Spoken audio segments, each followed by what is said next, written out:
시청자 여러분 안녕하십니까? 잡학사전 진행의 김정희입니다. 오늘은 빈주형, 이현경 아나운서와 함께합니다. 안녕하세요. 안녕하세요. 우리는 매일 크고 작은 선택을 합니다. 오늘 점심 메뉴부터 어떤 옷을 입을지까지 정하죠. 선택지가 많을수록 오히려 고르기가 더 어려워지는데요. 그 고민이 커리어 앞에서는 더욱 깊어집니다. 어떤 일을 선택하느냐는 결국 어떤 삶을 사느냐와 같은 질문이 되기 때문이죠. 새로운 직업들이 생겨나고 빠르게 변하는 사회 속에서 방향을 아는 사람에게는 더 넓은 가능성이 보입니다. 선택을 확신으로 만들기 위해서 필요한 건 올바른 정보와 방향일 텐데요. 오늘도 잡학사전이 힘이 되어드리겠습니다. 먼저 주요 뉴스 요약해드리는 잡뉴스 헤드라인 시간입니다. 일과 가정 양립을 뒷받침할 고용노동부의 새로운 육아 지원 정책들이 순차적으로 시행됩니다. 먼저 오는 8월 20일부터 단기 육아 휴직이 신설되는데요. 초등학교 2학년 이하 자녀를 두었다면 갑작스러운 돌봄 공백이 발생할 때 1년에 한 번 1주 또는 2주 단위로 휴직을 사용할 수 있습니다. 기존에는 30일 이상 휴직해야만 급여가 지원됐지만 앞으로는 단기 육아 휴직을 사용해도 기간에 맞춰 급여가 지급될 예정입니다. 남성을 위한 지원도 강화되는데요. 9월부터 배우자가 유산하거나 사산할 경우 총 5일의 휴가를 사용할 수 있게 되며 배우자 출산 휴가 역시 출산 예정일 50일 전부터 자유롭게 쓸 수 있도록 유연해집니다. 사업주를 위한 지원책도 마련됐습니다. 7월부터 배우자 출산 휴가를 20일 연속으로 보장하고 동료 직원에게 업무 분담 지원금을 지급하는 우선 지원 대상 기업에게는 정부가 월 최대 60만 원의 업무 분담 지원금을 제공합니다. 또한 11월 27일부터는 난임 치료를 위한 유급 휴가가 기존 2일에서 4일로 확대됩니다. 이번 정책들이 현장에서 실질적인 변화를 가져올 수 있을지 주목됩니다. 다음 뉴스입니다. 고용노동부가 고용24를 통해 AI 기반의 맞춤형 고용 서비스를 새롭게 선보입니다. 구직자와 기업, 그리고 고용 행정 전반에 AI 기술을 접목해 취업과 채용의 효율성을 획기적으로 높이겠다는 취지입니다. 먼저 구직자를 위해서는 취업 확률 기반 구직 컨설팅이 도입되는데요. 구직자는 AI로 희망 직종의 취업 가능성을 정밀하게 진단받고 부족한 역량을 채워줄 최적의 자격증이나 직업 훈련을 추천받을 수 있습니다. 기업을 대상으로 한 채용 확률 기반 구인 컨설팅도 운영됩니다. AI가 구인 공고의 조건을 분석해 임금 수준이나 직무 기술서의 개선안을 제시하는 한편 적합한 인재를 즉각 매칭해 채용 성공률을 한층 끌어올릴 전망입니다. 행정 효율성도 높아집니다. 고용24에 등록되는 구인 공고를 AI가 미리 검증해 성별, 연령, 차별이나 최저임금 미달 등 법 위반 요소를 사전에 걸러냄으로써 고용센터의 심사 업무도 더욱 신속하고 정확해질 것으로 기대됩니다. 정부는 2개월간 시범 운영을 통해 완성도를 높이고 있으며 오는 8월 정식 서비스를 시작할 계획입니다. 다음 소식입니다. AI 열풍이 불러온 반도체 호황이 우리 경제에 강력한 활력을 불어넣고 있는데요. 이에 정부는 반도체가 만들어낸 막대한 초과 이윤을 어떻게 사회적으로 재분배할 것인지에 집중하고 있습니다. 고용노동부는 7월 중 반도체 초과 이윤 배분과 AI 시대 노동 전환을 주제로 대규모 토론회를 개최할 예정인데요. 당초 삼성전자 노사 간의 성과급 갈등에서 시작된 논의는 이제 원하청 노사를 넘어 학계와 관계부처가 참여하는 사회적 의제로 확대됐습니다. 반도체 호황의 성과가 대기업 정규직뿐 아니라 하청 노동자와 협력업체, 나아가 국민에게도 돌아가게 하자는 취지로 대기업의 초과 이윤을 활용한 중소기업 비정규직 처우 개선, 초과 이윤을 기금화해 미래에 투자하는 이른바 국부펀드 방식 등이 논의될 예정입니다. 지금까지 잡뉴스 헤드라인 전해드렸는데요. 이번에는 실제 직업 현장으로 가보겠습니다. 다양한 직업을 직접 만나보고 그 속에서 일하는 사람들의 이야기를 들어보는 시간이죠. 현장 속으로 빈주영 아나운서가 전해드립니다. 네, 여러분은 오늘 하루를 어떻게 시작하셨나요? 저는 커피 한 잔으로 하루를 시작하는 걸 참 좋아하는데요. 이제 커피는 단순히 마시는 음료가 아니라 취향에 맞는 카페를 찾아다니거나 원두의 맛과 향을 즐기는 하나의 문화로 자리 잡고 있습니다. 그렇다면 여러분은 커피를 고를 때 무엇을 가장 먼저 보시나요? 산미가 있는지, 고소한 맛인지, 아니면 원두의 원산지까지 꼼꼼히 살펴보는 분들도 계실 텐데요. 같은 원두를 사용했는데도 어떤 카페에서는 정말 맛있다라는 감탄이 나오기도 하고 또 어떤 곳에서는 그 맛이 평범하게 느껴지기도 합니다. 그 차이가 단순히 원두의 가격 때문만은 아닌데요. 좋은 원두의 가치를 이해하고 원두가 가진 최고의 풍미를 이끌어내는 전문가가 있습니다. 오늘 현장 속으로에서는 커피 한 잔의 품질을 완성하는 직업, 스페셜티 바리스타를 만나보겠습니다. 좋은 커피는 좋은 생두를 재배하는 것에서부터 시작합니다. 커피 나무가 자라는 기후와 토양, 재배 환경은 물론 품종과 수확 시기, 그리고 생두를 가공하고 로스팅하는 과정까지 모든 요소가 커피의 맛을 좌우하게 되는데요. 이처럼 생산부터 가공, 로스팅, 추출까지 전 과정에서 높은 품질 기준을 충족한 커피를 스페셜티 커피라고 합니다. 스페셜티 커피는 단순히 비싼 커피가 아니라 원두가 가진 고유의 향과 풍미, 그리고 산지의 개성을 잘 표현한 커피인데요. 그래서 같은 나라에서 생산된 원두일지라도 품종에 따라 오렌지나 베리 같은 과일 향이 느껴지기도 하고 초콜릿이나 견과류 같은 깊은 풍미를 내기도 합니다. 이처럼 원두마다 개성이 모두 다르기 때문에 스페셜티 바리스타의 역할은 매우 중요합니다. 스페셜티 바리스타는 단순히 커피를 만드는 사람이 아니라 원두의 특성을 분석하고 가장 좋은 맛을 찾아내는 전문가죠. 같은 원두라도 물의 온도와 양, 분쇄도, 추출 시간 등 아주 미세한 차이에 따라 맛과 향은 크게 달라집니다. 그래서 바리스타는 원두의 특성에 맞춰 가장 적합한 추출 방법을 선택하고 여러 차례 테스트를 거쳐 최적의 한 잔을 완성합니다. 또 고객이 어떤 맛을 선호하는지 파악해 어울리는 원두를 추천하고 커피의 향미와 특징을 쉽게 설명하는 것 역시 중요한 업무입니다. 우리가 무심코 마시는 한 잔의 커피에도 수많은 경험과 세심함이 담겨 있습니다. 최근에는 스페셜티 커피를 찾는 소비자가 늘면서 바리스타의 역할이 더욱 다양해지고 있는데요. 직접 커피 산지를 방문해 생두를 선정하거나 로스터와 함께 로스팅 방법을 연구하고 계절에 맞는 블렌드와 시즌 메뉴를 개발하기도 합니다. 또한 커피를 단순한 음료가 아니라 하나의 문화로 즐길 수 있도록 원두의 산지와 생산 과정, 향미의 특징을 고객에게 전달하는 역할도 맡고 있습니다. 이처럼 스페셜티 바리스타는 커피를 만드는 기술자면서 동시에 커피의 가치를 알리는 전문가라고 할 수 있습니다. 그렇다면 스페셜티 바리스타가 되기 위해서는 어떤 역량이 필요할까요? 무엇보다 중요한 것은 커피에 대한 꾸준한 호기심과 탐구심입니다. 원두마다 달라지는 향과 맛을 이해하기 위해서는 미각과 후각을 지속적으로 훈련해야 하고 추출 원리와 장비 사용법에 대한 전문 지식도 갖춰야 합니다. 민간 바리스타 자격증을 취득하거나 전문 교육기관에서 에스프레소 추출과 핸드드립, 라테아트 등을 배우며 실무 경험을 쌓는 경우도 있고 다양한 바리스타 대회에 참가해 전문성을 키우기도 합니다. 또한 고객의 취향을 파악하고 커피를 쉽고 재미있게 설명하는 소통 능력 역시 중요한 자질입니다. 커피 한 잔에는 단순히 원두와 물만 담겨 있는 것이 아닙니다. 좋은 원두를 알아보고 그 원두가 가진 최고의 맛을 이끌어내기 위한 연구와 경험, 그리고 바리스타의 전문성이 함께 담겨 있습니다. 우리가 매일 마시는 커피 한 잔도 누군가의 섬세한 고민과 끊임없는 노력 끝에 완성되는 결과물인 셈인데요.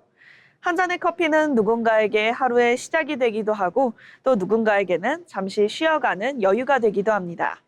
좋은 원두의 가치를 가장 맛있게 전하는 직업, 스페셜티 바리스타. 이들의 노력은 오늘도 계속되고 있습니다. 지금까지 현장 속으로였습니다.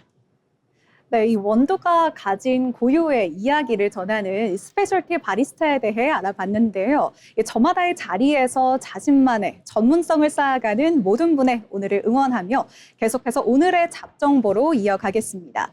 지금 바로 활용할 수 있는 실질적인 취업 정보를 전해드리는 시간이죠. 이현경 아나운서가 준비했는데요. 전해주시죠. 네, 오늘의 잡정보 시간입니다. 해외에서 일하며 새로운 경험을 쌓고 싶다는 청년들이 늘어나고 있습니다.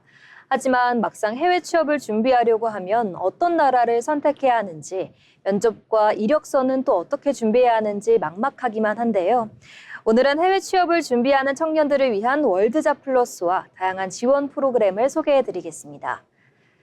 월드잡 플러스는 청년들의 해외 진출을 지원하기 위해 운영되는 해외 진출 통합 정보 플랫폼입니다. 해외 취업과 창업, 인턴, 봉사 등 다양한 해외 진출 정보를 한 곳에서 확인할 수 있는데요. 또 해외 취업 아카데미와 해외 일경험 지원 사업 웰 등 국제 무대를 밟으려는 청년들을 위한 지원 프로그램도 제공하고 있습니다. 먼저 해외 취업 아카데미는 국가와 직무에 맞춘 취업 교육을 제공하는 프로그램입니다. 영문, 일문 이력서 작성과 면접 준비, 비즈니스 외국어 교육 등 해외 취업에 필요한 역량을 키울 수 있는데요. 또 15세 이상 34세 이하 청년을 대상으로 하는 해외 일경험 지원 사업 웰은 해외 기업에서 실무를 경험할 수 있는 기회를 제공하며 항공료와 체재비 등 일부 비용도 지원합니다. 월드잡 플러스에서는 교육 프로그램 외에도 다양한 취업 지원 서비스를 제공하고 있습니다. 희망 국가의 채용 공고와 자격 요건은 물론 국가별 취업 정보와 설명회, 상담 서비스까지 한 곳에서 확인할 수 있는데요. 이러한 서비스를 적극 활용하면 해외 취업을 보다 체계적으로 준비하는 데 도움이 될 수 있습니다. 해외 취업은 충분한 정보와 경험이 경쟁력으로 작용하게 되는데요. 해외 취업을 꿈꾸고 있다면 취업 역량을 먼저 갖춘 뒤에 국제적인 업무 환경에서 실무 경험을 쌓아보는 것도 좋은 선택이 될 수 있겠습니다. 관심 있는 분들은 월드잡 플러스를 통해 자신에게 맞는 프로그램을 찾아보시기 바랍니다. 지금까지 오늘의 잡정보였습니다. 이 해외 취업을 현실적인 커리어로 바꾸기 위해서는 무엇보다 체계적인 정보와 실무 경험이 중요한데요. 오늘 소개해드린 월드잡 플러스의 지원 프로그램들이 세계 무대를 꿈꾸는 청년들에게 도움이 되길 바랍니다. 세상에는 우리가 아직 잘 알지 못하는 다양한 직업들이 존재하는데요. 새롭게 떠오르는 직업과 앞으로 주목해야 할 미래 직종을 살펴보는 시간, 직업의 세계입니다. 최윤희 아나운서가 전해드립니다. 새롭고 다양한 직업을 알아보는 시간, 직업의 세계 시간입니다. 여러분, 축구 경기에서 감독이 갑자기 선수를 교체했는데 그 선택이 정확히 맞아떨어지는 장면 보신 적 있으시죠? 과연 감독의 직감이었을까요? 사실 그 뒤에는 선수의 움직임과 체력, 패스 성공률, 슈팅 위치까지 분석하는 사람들이 있습니다. 바로 오늘 소개할 직업, 스포츠 데이터 분석가입니다. 최근 북중미 월드컵을 비롯해 프로야구와 프로축구, 각종 국제대회까지 스포츠가 점점 데이터 중심으로 바뀌면서 이 직업도 함께 주목받고 있습니다. 스포츠 데이터 분석가는 선수와 경기에서 나오는 다양한 기록을 분석해 팀의 전략 수립을 돕는 전문가입니다. 단순히 득점이나 승패만 보는 것이 아니라 얼마나 많이 뛰었는지, 어느 구역에서 실수가 많았는지, 상대팀은 어떤 패턴으로 공격하는지까지 데이터로 분석하는데요. 이렇게 모인 정보는 감독의 전술과 선수 기용, 훈련 방법까지 결정하는 중요한 자료가 됩니다. 그렇다면 이 직업은 수학을 잘해야만 가능할까요? 물론 통계와 데이터 분석 능력은 필요하지만 그보다 중요한 것은 스포츠를 바라보는 눈입니다. 축구와 야구, 농구처럼 종목마다 경기를 읽는 방식이 모두 다르기 때문인데요. 엑셀과 데이터 분석 프로그램을 다루는 능력, 그리고 경기의 흐름을 읽고 숫자 속 의미를 찾아내는 분석력이 무엇보다 중요합니다. 최근에는 인공지능도 경기 데이터를 빠르게 분석하고 있습니다. 하지만 어떤 선수를 기용할지, 상대팀의 약점을 어떻게 공략할지는 결국 사람이 최종 판단해야 하는데요.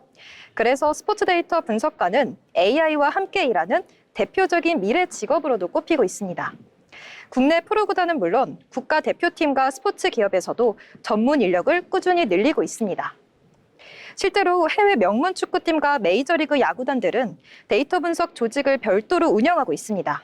우리나라 역시 축구와 야구, 배구 등에서 데이터 분석을 적극 활용하고 있는데요. 특히 올해 열리는 국제 스포츠 대회를 준비하는 과정에서도 선수들의 체력과 경기력을 관리하는 데 데이터 분석의 역할이 더욱 커질 것으로 보입니다. 예전에는 감독의 경험과 감각이 승부를 결정하는 시대였다면 이제는 데이터를 얼마나 잘 활용하느냐가 또 하나의 경쟁력이 되고 있습니다. 숫자 속에서 승리의 힌트를 찾고 선수들의 가능성을 발견하는 사람. 보이지 않는 곳에서 승리를 함께 만들어가는 직업, 스포츠 데이터 분석가. 지금까지 직업의 세계였습니다. 데이터가 선수 기용과 전술의 핵심 근거가 되는 스포츠 데이터 분석가들의 활약이 돋보였는데요. 숫자 속에 담긴 승리의 힌트를 찾아내는 이들의 분석력이 앞으로 어떤 경기를 만들어 나갈지 기대됩니다. 최근 많은 기업들이 이 직업의 업무 방식을 데이터로 수집해 생산성을 측정하고 있습니다. 이 코로나19 이후 재택근무가 확산되면서 선택한 시스템이 계속 확대되고 있는 건데요. 이에 대해서 기업들은 이 시스템을 번아웃 예방이나 업무 효율화에 활용하기도 하지만 한편에서는 직원의 일거수일투족이 알고리즘의 판단 아래 놓이게 됐다는 우려도 커지고 있습니다. 계속해서 잡토크 시간인데요. 이 흐름이 현장에서 어떻게 작동하는지 그리고 어디까지가 합당한 관리인지 이야기 함께 나눠보겠습니다. 먼저 주영 아나운서, 이 기업들이 구체적으로 이 시스템을 어떻게 활용하고 있나요? 네, 기업들은 크게 두 가지 방식으로 이 시스템을 현장에 적용 중입니다. 첫 번째는 업무 패턴 분석입니다. 구성원이 주로 어떤 협업 툴을 사용하는지, 회의 시간은 어떻게 분배되는지를 데이터화해서 비효율적인 프로세스를 걷어내는 방식이죠. 두 번째는 웰빙 모니터링입니다. 근무 시간이나 이메일 발송 시간 데이터를 분석해서 번아웃 징후가 보이는 구성원에게는 휴식을 권고하거나 업무 강도를 조절할 수 있도록 알림을 주는 방식입니다. 네, 데이터를 통해서 효율적인 업무 환경을 구성을 하고 또 구성원의 건강까지 챙기는 맞춤형 지원의 측면을 짚어주셨는데요. 하지만 현경 아나운서, 이 시스템이 정교해질수록 이 일각에서는 또 우려의 목소리가 나오고 있습니다. 네, 맞습니다. 데이터 측정의 목적이 아무리 좋아도 구성원들이 내가 지금 시스템의 감시를 받고 있다고 느끼는 순간 업무 환경은 경직될 수밖에 없기 때문입니다. 특히 업무의 과정이 아닌 결과물만 데이터로 수치화될 때 창의적인 고민이나 동료와의 협력 같은 질적인 업무들이 과소평가되는 경우도 있고요. 무엇보다 심각한 건 시스템이 정한 생산성 표준에 맞추기 위해 데이터상으로만 효율적으로 보이는 일에만 치중하게 되는 이른바 데이터 왜곡 현상이 나타날 수 있다는 점입니다. 네, 이 기술이 가져다 둔 효율성 뒤에 이 사람의 자율성이 가려질 수 있다는 위험이 있는데요. 또 현장에서는 이런 시스템을 도입할 때 소위 세대 간 인식 차이도 있다고 합니다. 효율적인 성과 평가를 원하는 쪽과 지나친 개입이라고 느끼는 쪽에 이렇게 나뉘는 건데요. 주영 아나운서는 이 부분 어떻게 보시나요? 현장에서는 그 간극이 더 명확히 드러나고 있는데요. 데이터를 선호하는 측에서는 평가의 공정성을 중요하게 생각하는 반면 반대 입장에서는 이런 방식이 결국 디지털 족쇄가 될 수 있다고 이야기하고 있습니다. 결국 우리가 주목해야 할 지점은 어떻게 기술을 통해 공정성을 확보하면서도 개인의 자율성까지 존중할 것인가입니다. 네, 그러면 우리 일터에서 이러한 데이터 시스템이 안전하게 자리 잡기 위해서는 이 합당하게 관리하는 게 필요할 텐데요. 이를 위해서 어떤 게 필요하다고 보시나요? 먼저 현경 아나운서. 네, 저는 먼저 목적의 투명성과 권한의 주체가 핵심이라고 봅니다. 데이터를 수집하고 분석하는 이유가 통제가 아닌 구성원의 성장을 돕는 데 있다는 점이 합의되어야 하죠. 즉, 리더의 일방적인 평가 도구가 아닌 구성원 스스로 자신의 업무 패턴을 돌아보고 역량을 진단하는 셀프 피드백 도구로 활용될 때 데이터의 가치가 빛을 발한다고 생각합니다. 네, 구성원의 성장을 위한 이 셀프 피드백 도구가 되어야 한다. 이렇게 말씀을 해주셨는데요. 그러면 관리 측면에서 어떤 기준을 세우는 게 좋을까요? 데이터 측정의 범위를 초단위의 미시적 감시가 아닌 조직적 흐름에 맞춰야 한다고 봅니다. 직원의 일거수일투족을 기록하는 방식 대신 특정 부서나 프로젝트 단위에서 병목 구간이 어디인지, 리소스가 적절히 분배되고 있는지 등을 확인하는 거시적 데이터로 활용되어야 하는 거죠. 네, 그렇습니다. 이 숫자가 주는 편리함 뒤에 이 사람에 대한 존중이 동반되어야 기술 도입의 본래 취지인 생산성 향상도 가능해질 것 같습니다. 결국 데이터는 그 경영의 수단일 뿐 그것이 구성원을 평가하는 최종적인 잣대가 되어서는 안 되겠죠. 우리 일터가 신뢰를 바탕으로 더 내실 있게 성장하길 바라며 오늘 잡토크는 여기서 마치겠습니다.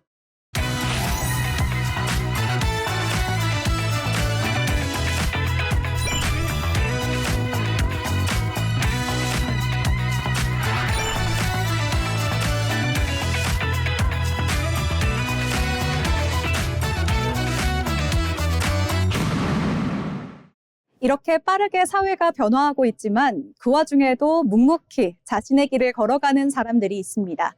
평범하지만 특별한 일하는 사람의 인생 이야기, 자빈 스토리를 박준현 아나운서가 전해드립니다. 네, 자빈 스토리 시간입니다. 웃음을 만드는 사람은 많습니다. 하지만 평범한 일상을 특별한 이야기로 바꾸고 또 사람들의 자연스러운 매력을 콘텐츠로 만드는 사람은 많지 않은데요. 오늘 자빈 스토리의 주인공은 대한민국 대표 예능 PD 나영석입니다. 나영석 PD는 1976년 충청북도 청주에서 태어났습니다. 어린 시절부터 방송 PD의 꿈을 꿨던 건 아닌데요. 대학에 진학할 때만 해도 자신의 진로를 명확하게 정하지 못하는 평범한 학생이었습니다. 그러던 중 연세대학교 재학 시절 우연히 연극반 활동을 시작하게 됩니다. 직접 무대에 오르고 연출을 맡으며 처음으로 이야기를 만들고 사람들과 호흡하는 즐거움을 느끼게 됩니다. 무대 위의 배우로도 또 무대 뒤의 연출자로도 활동하며 자신이 가장 잘할 수 있는 일은 사람과 이야기를 만드는 일이라는 사실을 깨닫고 그때부터 방송 PD라는 꿈을 꾸게 됐습니다. 하지만 그 길도 순탄치만은 않았습니다. 그는 코미디 작가 공모전에 도전하기도 하고 영화사에 들어가 조연출 일을 시작하기도 했지만 회사가 문을 닫으면서 뜻하지 않은 좌절도 겪게 됐습니다. 네, 2001년 나영석 PD는 KBS 공채 27기 프로듀서로 입사하며 본격적인 방송 인생을 시작했습니다. 방송국에 들어온 뒤에도 처음부터 주목을 받는 PD는 아니었지만 조연출과 연출을 거치며 현장을 배웠고 또 수많은 회의와 촬영, 편집을 반복하며 자신만의 연출 철학과 감각을 쌓았습니다. 그의 이름을 대중에 각인시킨 프로그램은 단연 KBS 1박 2일입니다.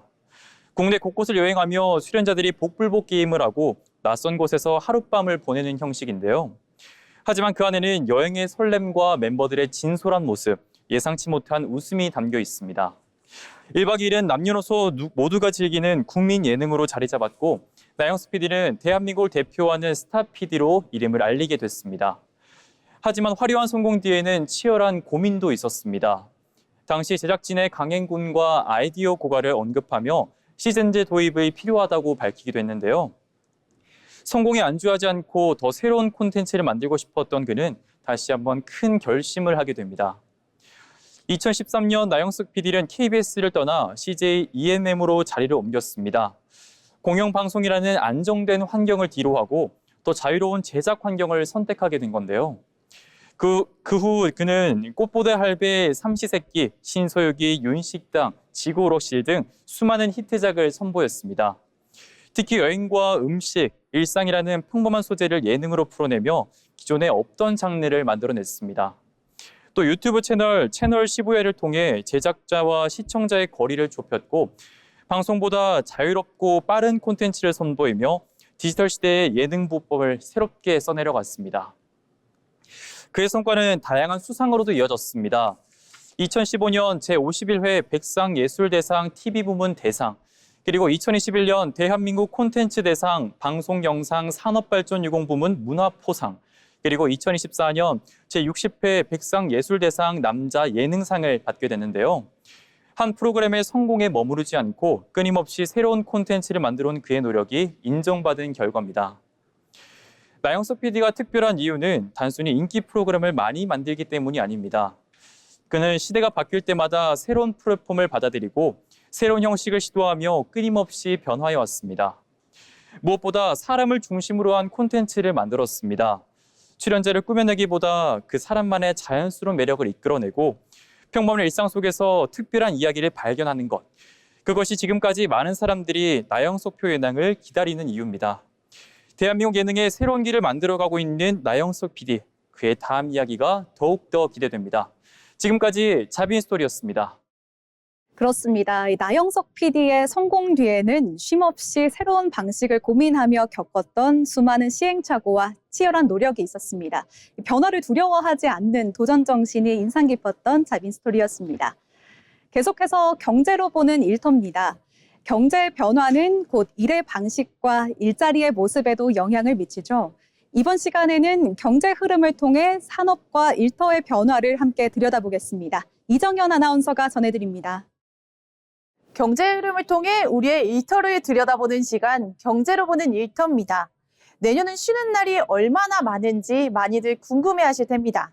내년 휴일은요, 올해보다 하루 더 많은 119일인데요. 내년에 주 5일제 직장인은 토요일을 포함해 총 119일을 쉴 수 있는 것으로 나타났습니다. 우주항공청이 이번에 2027년도 원령 요항을 발표했습니다. 원령 요항은 우리나라 달력 제작의 기준이 되는 자료입니다. 천문역법에 따른 날짜와 절기, 관련법상 공휴일 등을 담아 우주항공청이 매년 발표합니다. 2027년 달력에 빨간 날로 표시하는 관공서의 휴일은요, 일요일 52일에 국경일, 대체공휴일, 노동절, 제헌절 등 25일을 더해 모두 76일입니다. 다만 설날인 2월 7일, 현충일 6월 6일, 광복절인 8월 15일, 개천절 10월 3일이 일요일과 겹쳐 실제 공휴일은 72일인데요. 주 5일제 직장인은 공휴일 72일에 토요일 52일을 더해 총 휴일이 124일로 나타나고 여기서 토요일과 겹치는 공휴일 5일을 빼면요. 실제 쉴 수 있는 날은 119일로 집계됐습니다. 이렇게 황금 연휴도 많이들 궁금해하실 텐니다.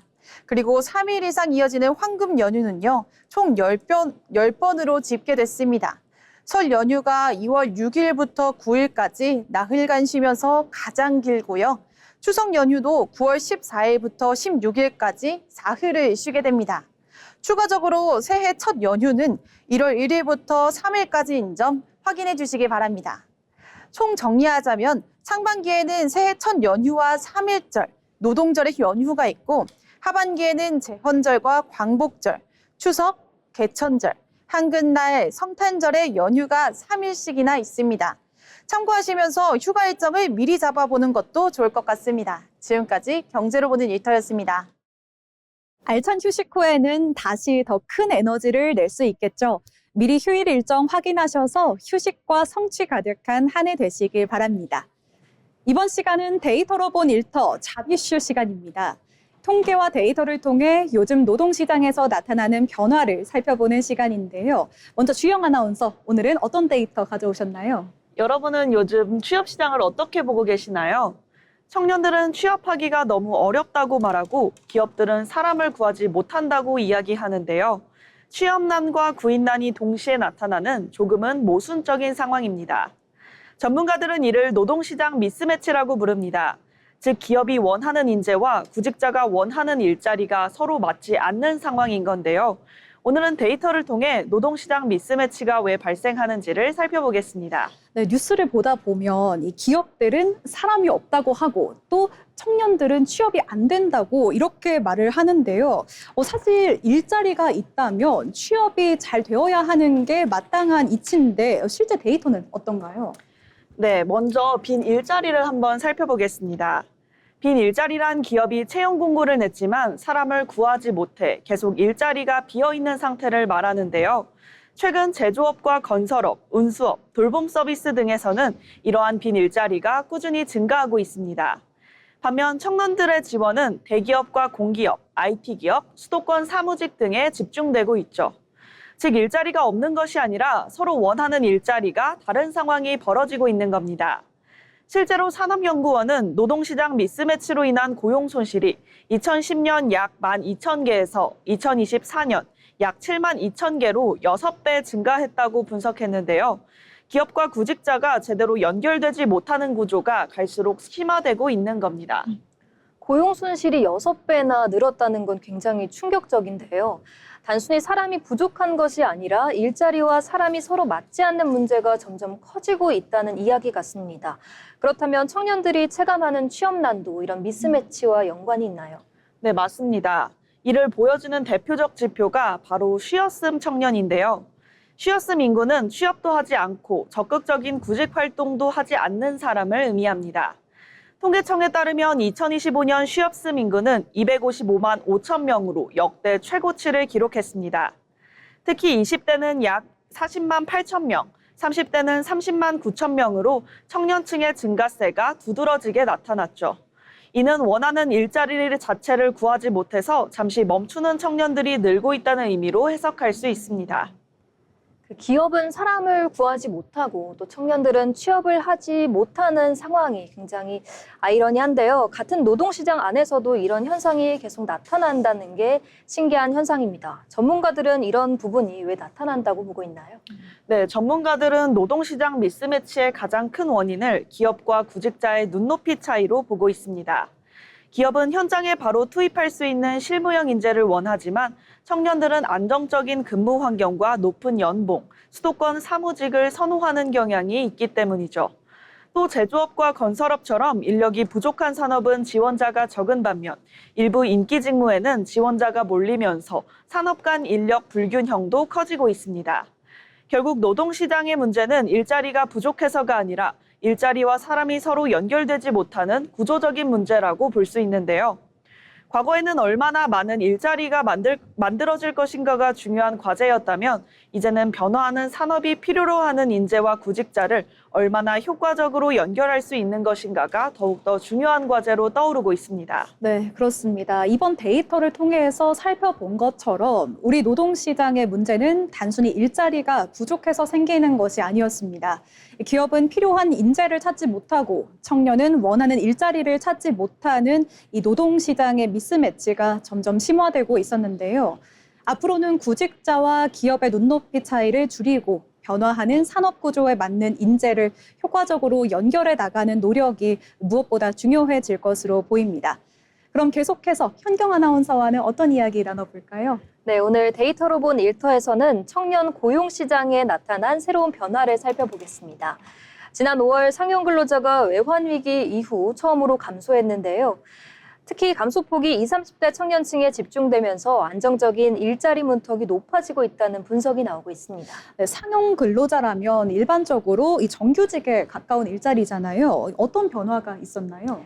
네, 국가데이터처에 따르면 지난 5월 상용 근로자는 1,674만 명으로 1년 전보다 7,000명 감소했습니다. 상용 근로자가 전년 같은 달보다 줄어든 것은 외환위기 여파가 이어지던 1999년 이후 처음인데요. 특히 20대는 16만 4천 명, 30대는 3만 4천 명 감소해 청년층 감소폭이 가장 컸습니다. 그럼 혹시 청년층에서도 특히 감소한 업종이 따로 있었나요? 네, 가장 눈에 띄는 곳은 정보통신업입니다. 20대 상용직은 정보통신업에서 5만 7천 명 줄어 제조업보다 감소폭이 더 컸습니다. 반면 30대 정보통신업 상용직은 오히려 증가했는데요. 업계에서는 기업들이 신입보다 실무 경험이 있는 경력직 채용을 확대하는 흐름이 반영된 것이라고 설명했습니다. 네, 이런 흐름 속에서 최근 AI 확산도 이런 변화와도 관련이 있다고 하는데요. 구체적으로 어떤 내용일까요? 네, 생성형 AI가 반복적인 코딩이나 문서 작성 업무를 대신하면서 사회초년생의 업무가 줄고 있다는 이야기입니다. 다만 정부는 AI가 채용 감소의 직접적인 원인이라고 단정하기는 어렵다는 입장인데요. 실제로 연구개발과 엔지니어링, 전문 서비스업에서도 30대 상용직 감소가 나타나면서 산업 전반의 채용 환경 변화가 함께 영향을 미친 것으로 분석됩니다. 결국 청년들이 안정적인 일자리를 얻기가 예전보다 더 어려워지고 있다는 의미로 볼 수 있겠네요. 네, 기업들이 즉시 업무를 수행할 수 있는 인재를 선호하면서 신입 채용의 문턱이 점차 높아지고 있는 모습인데요. 이에 정부도 청년 고용을 최우선 과제로 삼고 업종별 고용 동향을 면밀히 분석해 추가 대책을 마련하겠다고 밝혔습니다. 네, 이 외환 위기 이후 처음으로 이 상용 근로자의 비중이 줄어드는 등 안정적인 일자리가 사라지는 이러한 흐름 속에서 이 실무 경험과 직무 역량이 어느 때보다 또 중요한 경쟁력이 될 것 같습니다. 오늘 데이터로 본 일터 여기서 마치겠습니다.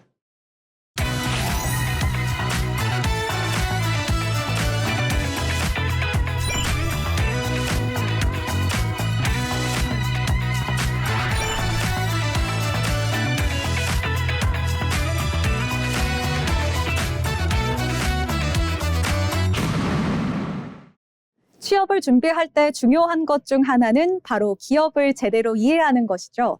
이번에는 기업의 특징과 산업 트렌드를 살펴보는 시간입니다. 기업사전, 기업을 알고 잡자, 이혜린 아나운서가 준비했습니다. 기업을 쉽고 재밌게 알아보는 시간 기업사전입니다. 요즘 해외 SNS를 보다 보면 한 번쯤 보셨을 K뷰티 브랜드가 있습니다. 바로 메디큐브인데요. 미국과 일본은 물론 유럽 시장에서도 인기를 얻으며 K뷰티 열풍을 이끌고 있는 브랜드입니다. 그렇다면 이 메디큐브를 만든 회사는 어디일까요? 오늘 소개해드릴 기업은 화장품과 뷰티 디바이스를 앞세워 세계 시장을 공략하고 있는 글로벌 뷰티테크 기업 APR입니다. APR은 2014년에 설립된 기업으로 뷰티와 패션, 라이프스타일 브랜드를 운영하며 성장해왔습니다. 현재는 메디큐브를 비롯해 에이프릴 스킨, 포멘트 등 다양한 브랜드를 보유하고 있는데요. 특히 화장품뿐 아니라 집에서도 피부 관리를 할 수 있는 뷰티 디바이스까지 함께 선보이며 새로운 시장을 만들어가고 있습니다. 이처럼 APR은 단순한 화장품 회사를 넘어 기술을 접목한 뷰티 테크 기업으로 성장하고 있습니다. APR을 대표하는 브랜드는 단연 메디큐브입니다. 모공 관리 패드와 콜라겐 마스크, PDRN 스킨케어 제품 등으로 소비자들의 큰 사랑을 받고 있는데요. 최근에는 AGR 뷰티 디바이스도 함께 인기를 끌며 집에서도 전문가 수준의 피부 관리를 원하는 홈 뷰티 트렌드를 이끌고 있습니다. 특히 스킨케어와 뷰티 디바이스를 함께 사용하는 방식은 APR만의 차별화된 경쟁력으로 평가받고 있습니다. APR이 세계 시장에서 빠르게 성장한 비결은 온라인과 SNS를 적극 활용한 글로벌 전략에 있습니다. 틱톡과 인스타그램 등 SNS를 통해 제품 사용 후기를 자연스럽게 확산시키며 브랜드 인지도를 높였고요. 미국 아마존과 울타 뷰티 등 글로벌 유통망에도 진출했습니다. 최근에는 미국 시장을 중심으로 해외 매출이 크게 늘어나며 K뷰티 대표 기업으로 자리매김하고 있습니다. APR의 경쟁력은 빠른 제품 개발과 적극적인 연구 개발에 있습니다. 소비자들의 피부 고민과 최신 뷰티 트렌드를 빠르게 분석해 새로운 제품을 꾸준히 선보이고 있는데요.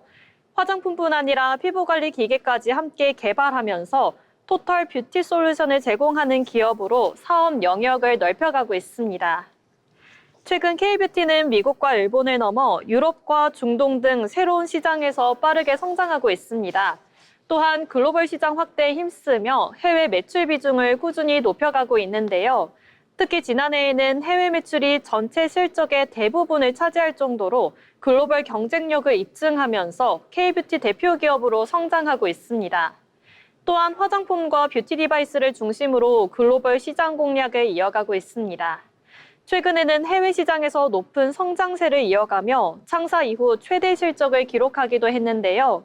앞으로도 기술력과 브랜드 경쟁력을 바탕으로 글로벌 뷰티테크 기업으로의 성장을 이어갈 것으로 기대를 모으고 있습니다. K뷰티가 세계인의 일상 속으로 더욱 깊이 자리매김하고 있는 가운데 APR이 앞으로 어떤 새로운 변화를 만들어갈지 관심이 모이고 있습니다. 지금까지 기업사전이었습니다. 홈뷰티라는 새로운 라이프 스타일을 전 세계인의 일상 속에 심어주고 있는 APR의 스토리 함께 하셨는데요. 글로벌 뷰티 시장의 트렌드를 주도해 나갈 APR의 행보도 관심 있게 지켜보시면 좋을 것 같습니다.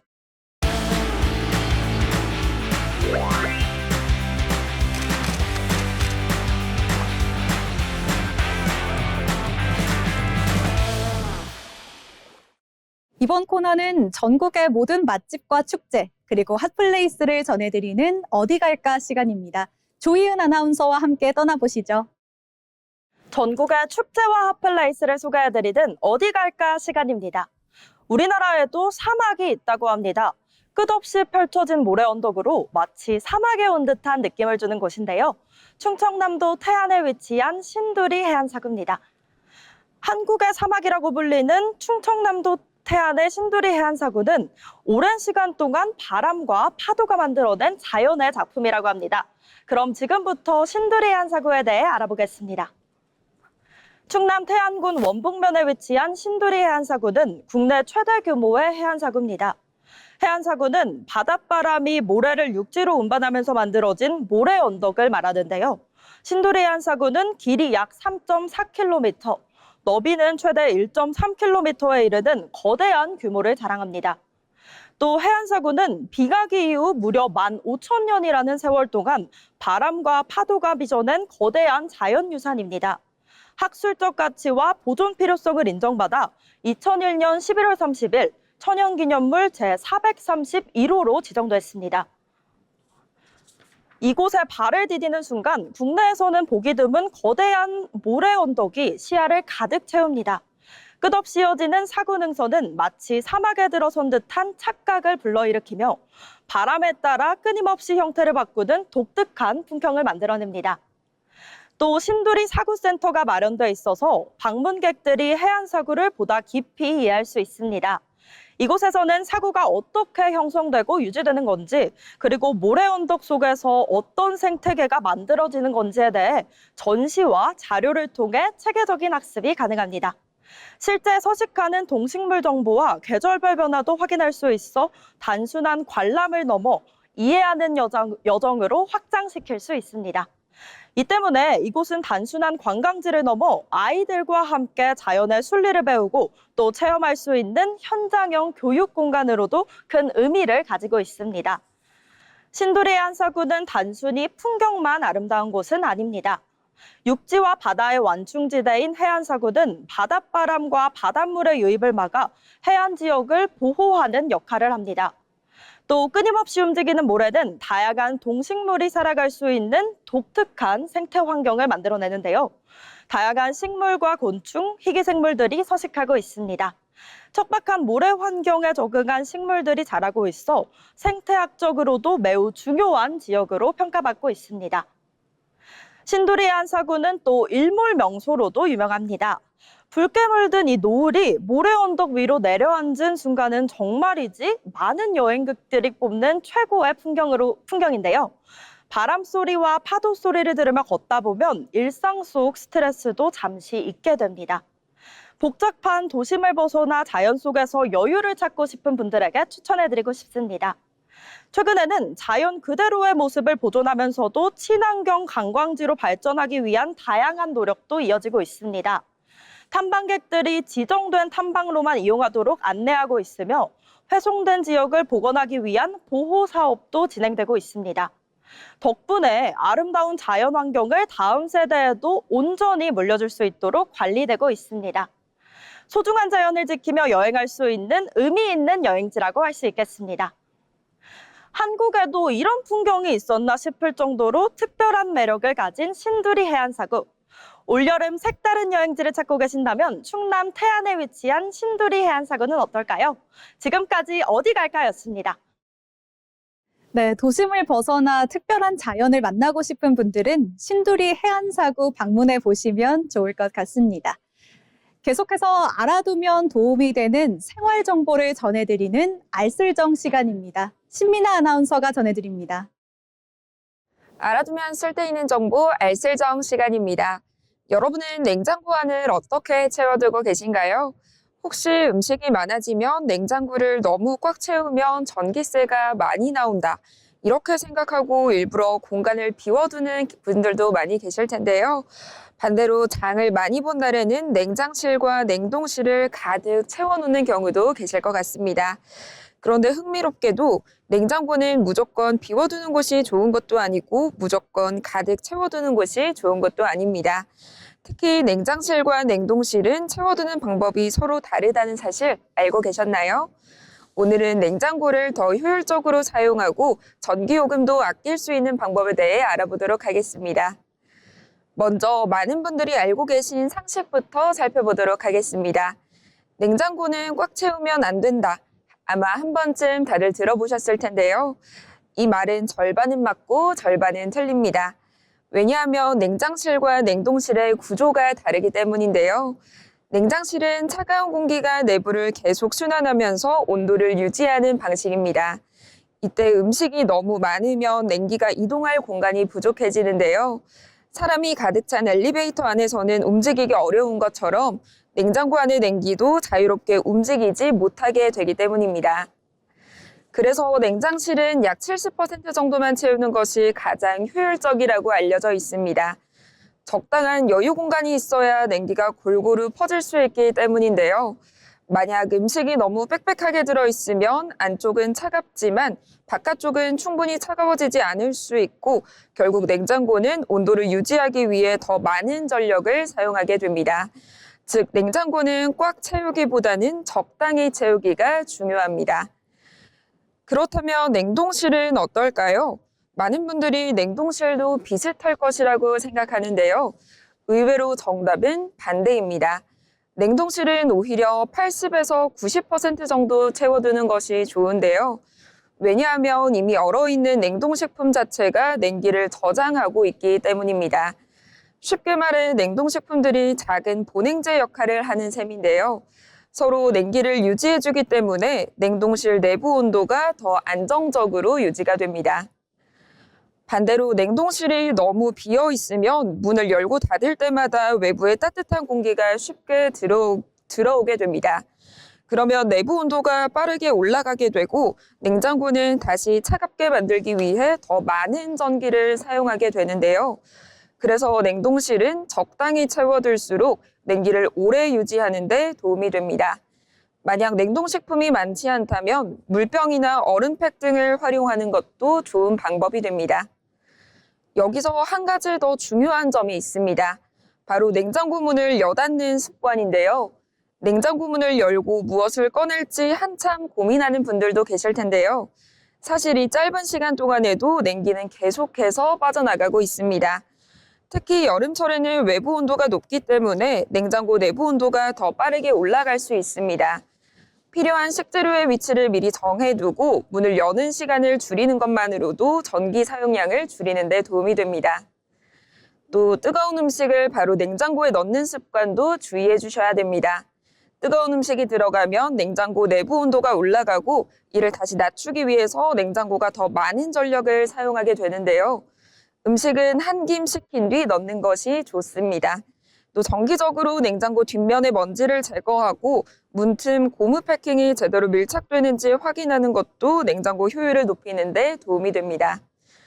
이어서 정리해 보겠습니다. 냉장실은 냉기 순환을 위해 약 70% 정도만 채우기, 냉동실은 냉기 유지를 위해 80에서 90% 정도만 채우기, 그리고 냉장고 문은 짧게 열고 뜨거운 음식은 식힌 뒤에 보관하기. 우리가 매일 사용하는 냉장고지만 조금만 사용 습관을 바꿔도 전기요금을 아끼고 식품도 더욱 신선하게 보관할 수 있습니다.